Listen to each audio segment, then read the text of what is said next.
Good evening, and thank you for joining us as we celebrate this most beautiful time of the year. The service this evening is a service in preparation for the coming of our Lord. May each of you be blessed this evening by the awe of God and the wonder that God surrounds us with. As we enter this service, we ask that if you are able, please stand when we sing the carols. The lyrics are in your bulletins. Thank you all for joining us this evening, and now let us praise God.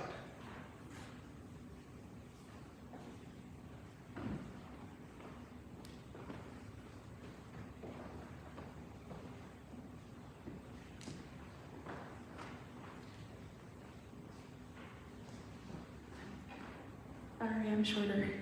Okay, will everyone please join me in rising? We will be doing the call to worship, so wherever it says all, just join in. Advent is the first season of the new church year. It begins 7 days before Christmas. This season is a time for waiting, a time of expectation, a time of remembering, a time of reconnecting. We come together to worship. Let us praise God as we prepare our hearts to receive the gift of Christmas.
Let me add my welcome to our Christmas service for 2023.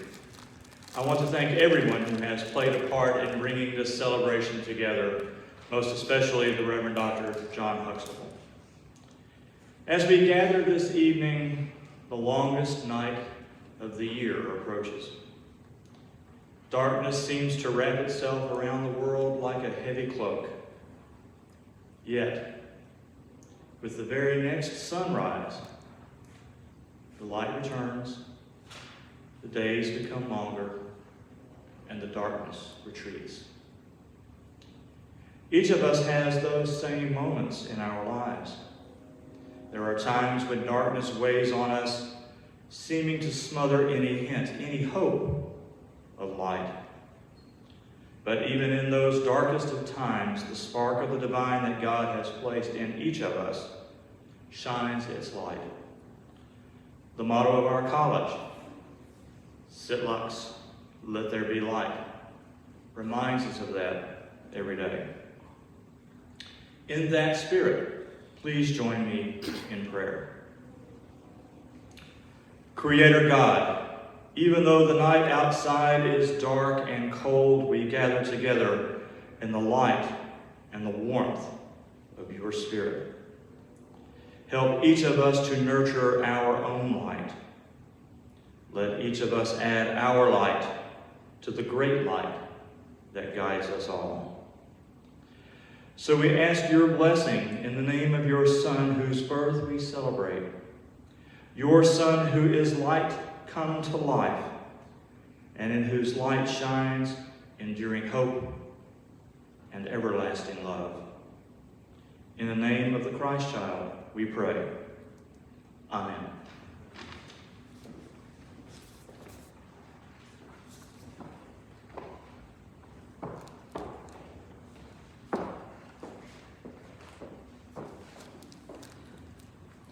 As we come into this evening and we entrench ourselves in the lights of this spectacular season, let us take time to be willing to say thank you to our God, the one who blessed us with this day as well as the gift of community.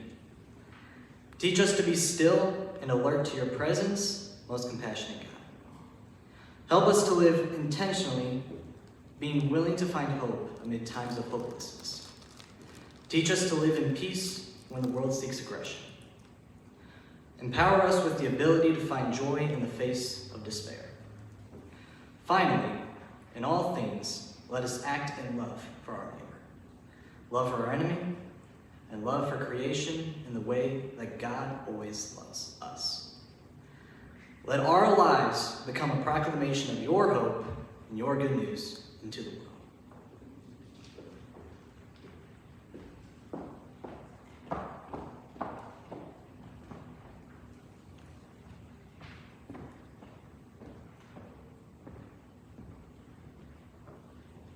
This reading comes from Jeremiah 33:14-16. The days are surely coming, says the Lord, when I will fulfill the promise I made to the house of Israel and the house of Judah. In those days and at that time I will cause a righteous branch to spring up for David, and he shall execute in righteousness in the land. In those days Judah will be saved, and Jerusalem will live in safety.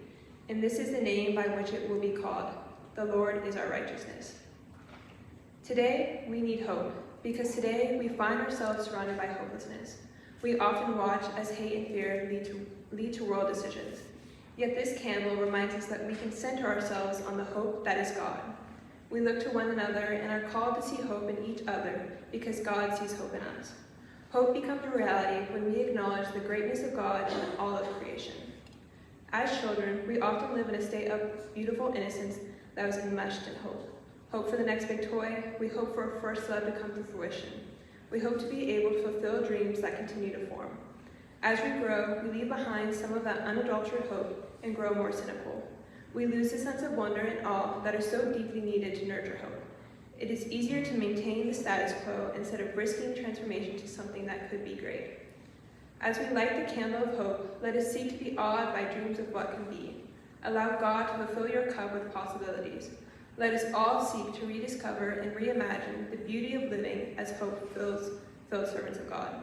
Emily Dickinson wrote it very well when she wrote, Hope is a thing with feathers that perches in the soul, and sings a tune without the words, and never stops at all. With God, there is always hope.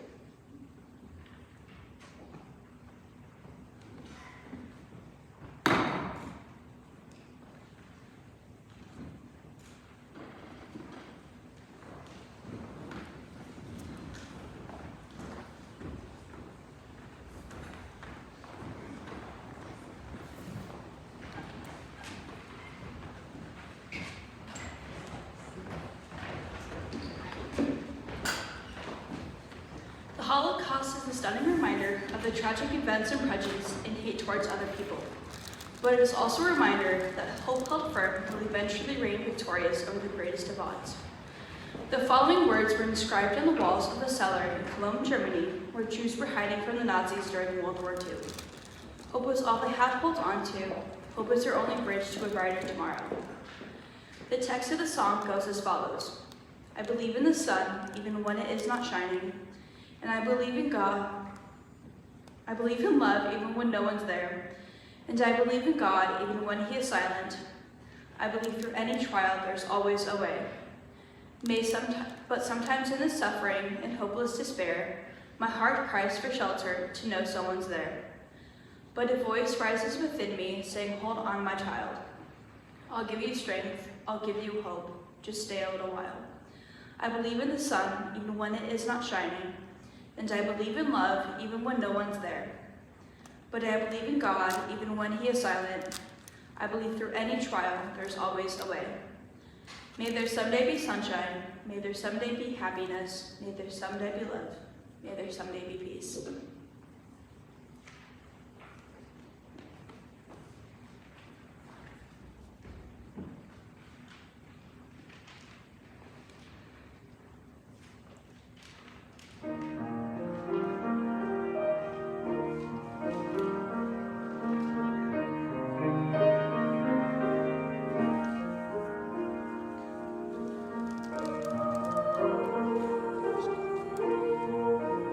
This is a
A reading from the book of Mark, chapter 1, verses 1 through 8. The beginning of the good news about Jesus the Messiah, the Son of God, as it is written in the Isaiah the prophet, I will send my messenger ahead of you, who will prepare your way. A voice of one calling in the wilderness, prepare the way for the Lord, make straight paths for him. And so John the Baptist appeared in the wilderness, preaching a baptism of repentance for the forgiveness of sins. The whole Judean countryside and all the people of Jerusalem went out to him, confessing their sins. They were baptized by him in the Jordan River. John wore clothing made of camel's hair, with a leather belt around his waist, and he ate locusts and wild honey. He then delivered this message: After me comes the one more powerful than I, the straps of whose sandals I am not worthy to stoop down and untie. I baptize you with water, but he will baptize you with the Holy Spirit. Peace is such an elusive thing in our world today. Yet as we come to this candle, it reminds us that amid all the chaos of life, we can find peace in building a deep connection with God. The beautiful gift is that God is always present, just waiting for us to embrace the good news. Throughout each of our days, we find ourselves overloaded with responsibilities and actions that we completely overwhelm us. This season can be so stressful and filled with things that keep us from centering on peace. God asks us to quiet ourselves and breathe so we can experience the divine presence around us. This moment reminds us that there is another path for us to pursue. The path of peace that resonates within us. All is found when we are willing to trust God. The path to peace is never easy and is fraught with landmines. But in this moment, we must come to the realization that we are never walking the path alone. God promises us we will discover the peace needed to overcome all that is placed before us. If we want to help transform the world as God calls us to, we must be willing to discover the precious peace of God within us. We must remember that we are called to share it with the world.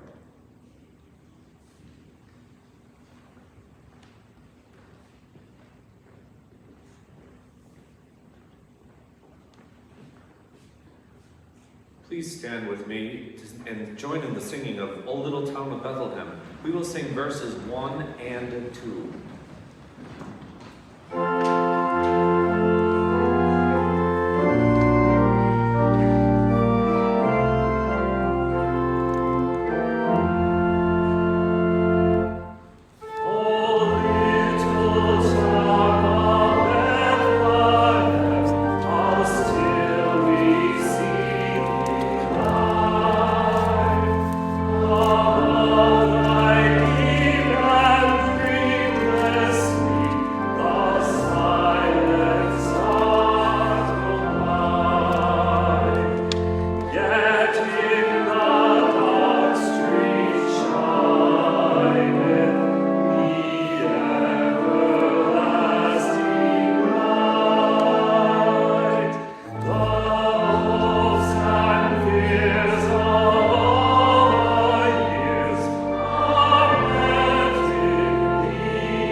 A reading from Matthew chapter 1, verses 18 through 25.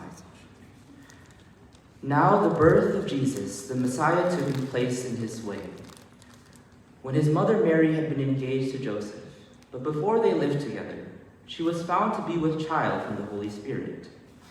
Her husband Joseph, being a righteous man and unwilling to expose her to public disgrace, planned to dismiss her quietly. But just when he had resolved to do this, an angel of the Lord appeared to him in a dream and said, "Joseph, son of David, do not be afraid to take Mary as your wife, for the child conceived in her is from the Holy Spirit.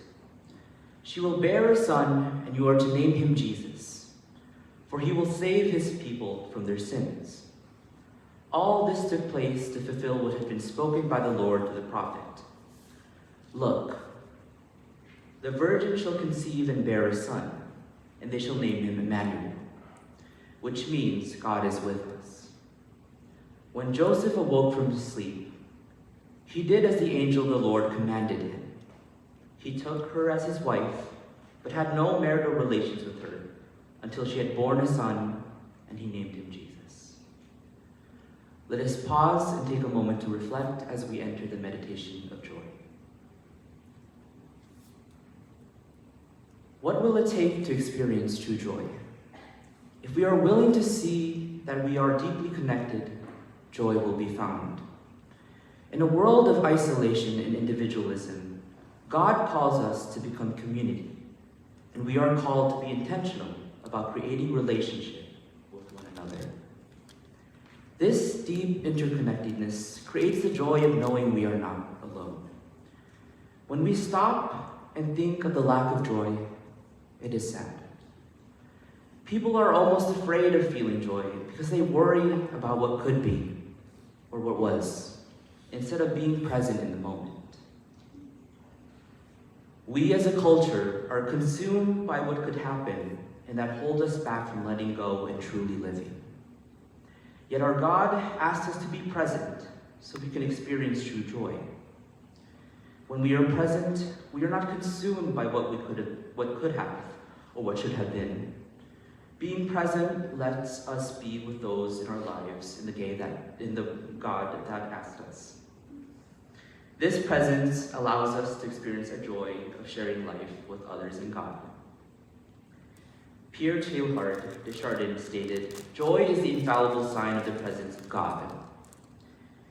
As we take this moment to feel the presence of God, let joy wash over you, because you are all children of our joyful God.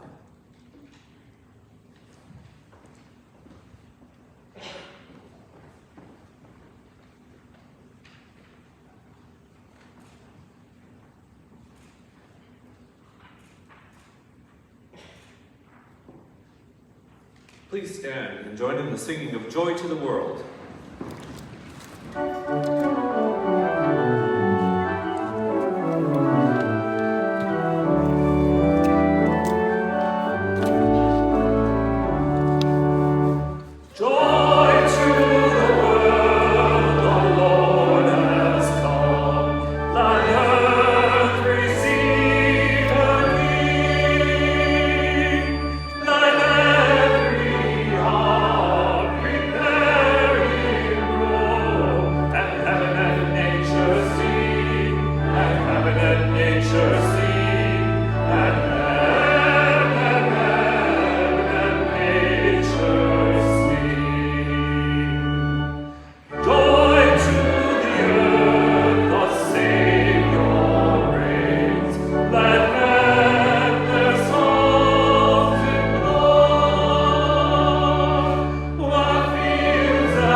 This reading comes from Luke chapter 1, verses 46 through 55.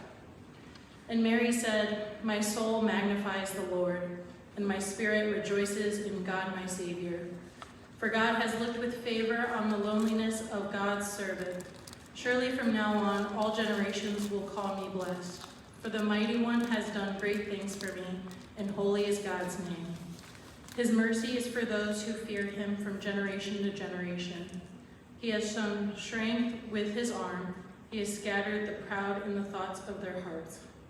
He has brought down the powerful from their thrones and lifted up the lowly. He has filled the hungry with good things and sent the rich away empty. He has helped his servant Israel in remembrance of his mercy, according to the promise he made to our ancestors, to Abraham and to his descendants forever. But the person who is not afraid to admit everything that he sees to be wrong with himself, and yet recognizes that he may be the object of God's love precisely because of his shortcomings, can begin to be sincere. Thomas Merton wrote these words in his book, "No man is an island." These words and Mary's song remind us of the importance of seeing that we are so richly and deeply loved by God. This love is the deep agape love that surrounds us in our mistakes, lifts us when we fail, celebrates us when we are filled with joy. This is the love of God which is present each day in each of our lives. We are called to be receptive to this love. Being receptive helps to show us how to love others. Jesus tells us the most important command is to love God, but also to love our neighbor. We can achieve the latter when we realize that no matter who we are, God's love never fails. God brings this amazing love to each of us, and we must accept it. When we accept this perfect love, it will help us all to project that love onto the world. Let the love of God be the transforming element in this world, and may we all share that love with others. Amen.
This scripture comes from John 1 through 18. In the beginning was the Word, and the Word was with God, and the Word was God. He was in the beginning with God.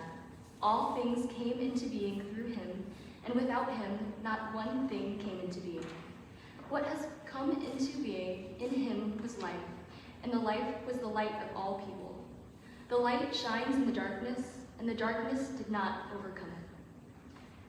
There was a man sent from God, whose name was John. He came as a witness to testify to the light, so that all might believe through him. He himself was not the light, but he came to testify to the light.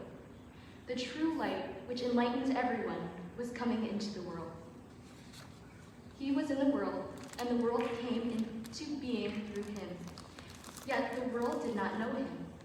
He came to what was his own, and his own people did not accept him. But to all who received him, who believed in his name, he gave power to become children of God, who were born not of blood, or of the will of the flesh, or of the will of man, but of God. And the Word became flesh and lived among us. And we have seen his glory, the glory as of a Father's only Son, full of grace and truth. John testified to him and cried out, "This was he of whom I said, 'He who comes after me ranks ahead of me, because he was before me.'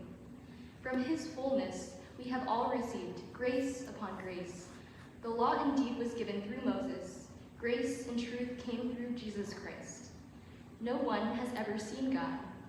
It is God, the only Son, who is close to the Father's heart, who has made him known."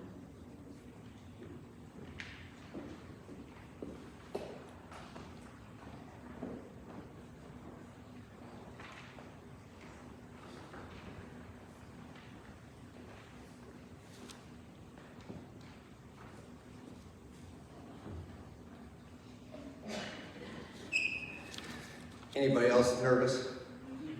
Just asking. So I've done many Christmas services. I've done many Christmas sermons. And yet, at 2 o'clock this afternoon, I was still fumbling through what I was going to speak about. Do you know why? It's because this place is special. Because as I sit up here for the first time wearing a Presbyterian stole, I feel awed. I feel awed that this service came to life with the help of all of you, with the help of each of you singing, with the help of the brass ensemble doing the prelude, with the help of Justin running the mics, with the help of Tom's creativity, with the help of Suli's great gift of music. You see, it didn't come together just because I'm the pastor. It came together because we are a community. And you see, that is what Christmas is. You see, Jesus was born in a manger, mind you. Not at Memorial Hospital or at Cedar Sinai or with a silver spoon in his mouth. He was born in the most vulnerable of places as the most vulnerable of creations. Jesus needed assistance with everything when he was born. He needed help from his friends, his family, his loved ones. And I think God had an amazing tale to tell when he put him in the manger, because he also added creation to that narrative. The animals. There once was a star that led some wise men. Creation is part of all of this. You see, too often we miss the beauty of Christmas because we're focused on the I, and we miss the beautiful we. Because in our culture, being vulnerable is something that is looked down upon. But let me tell you a little bit of a story of the creation of this service. If you noticed that we had Christ born in the third Advent candle, and we had Mary's song in the fourth, that is because the pastor overthought it and he switched the readings. Nobody else probably knew that but me, but here, I'll be a little vulnerable to you. I misspelled a young woman's name, and I apologize. I got Emma Romano graduating early. I share this with you because that's me being vulnerable to you, because that's what we have to do. Not a one of us in here is perfect. Not a one of us is infallible. That's why we need each other. That's why we lean on each other. That's why we create together. I thought about it because this being my very first time on the stage at Christmas at Monmouth, I thought I wanted to share with you something. Mid-November of last year, I was getting ready for Advent at Burden First Christian Church, and Dean Merritt called me and said, "Hey, I want you to be the pastor, or the chaplain." I got off the phone and I said, "Oh my God." And then guess what I did? I called about 80 people. Do you know why I did that? Because I wanted to share the joy with those 80 people. The joy that they walked with me through my time in those chairs at Monmouth College. The professors that put up with me in class, and there's probably stories out there, so ask. The professors that mentored me and guided me. My favorite mentor in the world who lives 2 blocks from here. My family, my friends, all of them, I wanted to share the joy with them. Because that's what we do when we're in community. When we're vulnerable to each other and we listen to each other and we lift each other and we walk with each other, we are Christ-like. Jesus was born in the manger, vulnerable as all get out, ready to share his life story with the world. But he couldn't do it by himself. He had to do it in community, in connection with each other. Don't lose yourself to the isolated I, especially this time of year. Be awed by the amazing we. In the Weeks House, we say, "Ah, we song." And I laughed about that, thinking about it, because we are awesome together. The I can never touch what the we can do, and I think that's what God was saying when Jesus was born in that manger. You see, we see it oftentimes around here in the talent of teams playing athletic endeavors. The we is much better than the I. Or listening to the glorious gift of the inscription of hope come to life. It doesn't work if I'm singing by myself. God knows it doesn't work if I'm singing by myself. But man, you put me with all y'all, and I sound good. Because it's a we.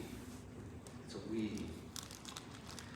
We have lots going on at our campus at this time.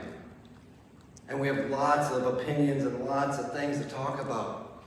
But what we should talk about more than anything else is that this place has magic because it's a we place. It's focused on us. This place transforms us into we. And we move into the world and transform it for God. And that is the Christmas miracle. That's the Christmas gift. You see, 20 years ago, actually 23 years ago, let's just go back a little farther. When I sat in those seats and I thought to myself, when I heard Kathleen give the Christmas message, I thought, well, 23 years from now, I'll be up here doing the same. No, I didn't. I was thinking, is this thing over yet? Like some of you probably are. But now I look at it and I think, wow, the road that was paved for me was paved by a village, by an amazing village that God placed before me, and they accepted the call to be a we. Each of you, as students, are entering finals. Know that you didn't get to this place in the semester by yourself. You got here with professors, fellow students, friends, family, staff, administration that helped you in walking the path. And what a gift it is to be able to do this. And I know it gets stressed and it gets hyper vigilant at times, and we get overwhelmed with busyness. I want you to stop and breathe and know that we can overcome all things. That we, if we share our vulnerabilities, if we live in our lanes and walk the path that God calls us to walk together, we will overcome all that is put before us. And that is the Christmas miracle. Jesus was born in a manger for a purpose, and that wasn't to join empire. It was to transform all. It was to transform us from selfish to selfless. It was to transform us from isolated to community. How do we become the light? We become the light when we see all the specks of light that surround us and make us whole. Thomas Merton once said, he looked out across the way and all the people, he said, shined like the sun. I look out into this chapel and I see all the people shining like the sun because you are God's gift. Go forth and be vulnerable and be in community and know that all things are possible and that transformation is real when you are the light that God calls you to be. Amen.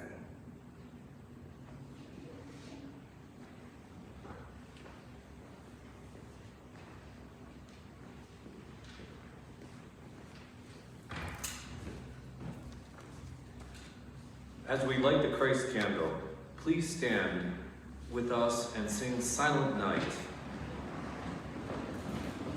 Amen.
forgot to mention, and it pains me to mention this, but somebody that helped me tremendously today with my message was a Vikings fan.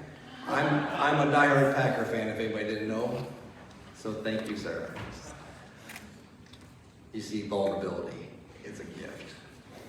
So we're going to close the service out in a little bit of an untraditional way. We want you to celebrate and start marching in the light of God. So we're going to sing this closing hymn, and this is our postlude. So we'll close it up as soon as this song is over. There's hot chocolate and coffee and cookies and cone shots out there. Please help yourself. Know that it is greatly appreciated that you celebrated this service with us this evening.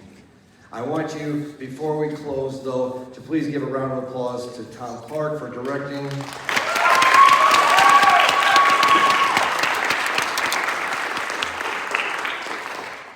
Tom is such a creative, wonderful blessing. And to Solee for accompanying, and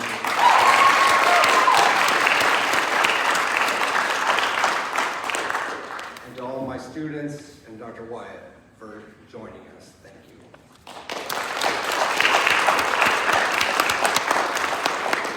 There is so much to be blessed, or that we are blessed with.